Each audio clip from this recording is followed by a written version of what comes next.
बिहार, काठमांडू और तिब्बत से भूकंप की खबरें लगातार सामने आ रही है।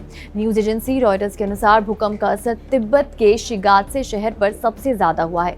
यहाँ बड़ी बड़ी इमारतें भूकंप के कारण गिर गई हैं, जिससे काफी जान माल को नुकसान तक पहुंचा है। चीन की सरकारी न्यूज एजेंसी ने जानकारी दी कि शिजांग क्षेत्र के डिंगरी काउंटी में 7.1 तीव्रता का भूकंप आया। इसका असर भारत, नेपाल, बांग्लादेश और भूटान के कई इलाकों में देखने को मिल रहा है। यहाँ भी भूकंप के झटके महसूस किए गए हैं। भारत में बिहार, पश्चिम बंगाल, काठमांडू और उत्तर भारत के कई हिस्सों और सिक्किम सहित पूर्वोत्तर के राज्यों में मंगलवार की सुबह भूकंप के झटकों से लोग सहम गए हैं। सब अपने घरों के बाहर आ गए हैं। लोग अभी तक नींद से जागे ही नहीं थे कि भूकंप ने हर तरफ कोहराम मचा दिया है। पूरे उत्तर भारत में मंगलवार सुबह 6:35 पर भूकंप के तेज झटके महसूस किए गए। केवल भारत ही नहीं, नेपाल, बांग्लादेश, चीन भी इसकी चपेट में आ गए हैं। भूकंप की तीव्रता इतनी तेज थी कि सर्द रातों के बीच घर पर सो रहे लोगों की नींद तक टूट गई। कुछ इलाकों में लोग डर से कांपते हुए नजर आए।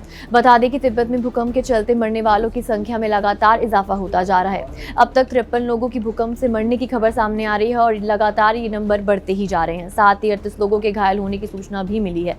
यहाँ तक कि बड़ी संख्या में लोगों के मलबे में फंसे होने की बात भी सामने आ रही है। नेपाल की राजधानी में मंगलवार सुबह भूकंप के झटके लगे तो लोग घरों से बाहर जान बचाने के लिए भागे।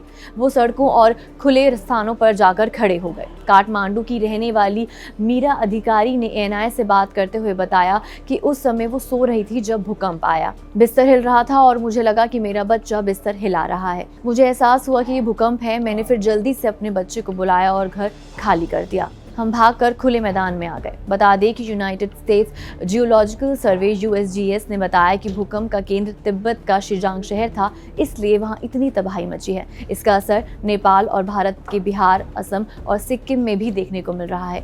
बंगाल के मालदा और कुछ और इलाकों में धरती हिलने से लोग सहमे दिखाई दिए।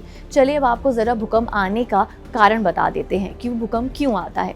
भूकंप पृथ्वी की टेक्टोनिक प्लेट्स के आपस में टकराने, खिसकने या फिर रगड़ने से आ जाता है। ये प्लेट्स एक दूसरे से दूर या करीब जाती हैं, तब धरती के अंदर भारी दबाव बन जाता है। ये दबाव अचानक रिलीज होता है तो ऊर्जा की तरंगें पृथ्वी की सतह पर फैलती हैं। इससे हम भूकंप के झटके के रूप में महसूस करते हैं।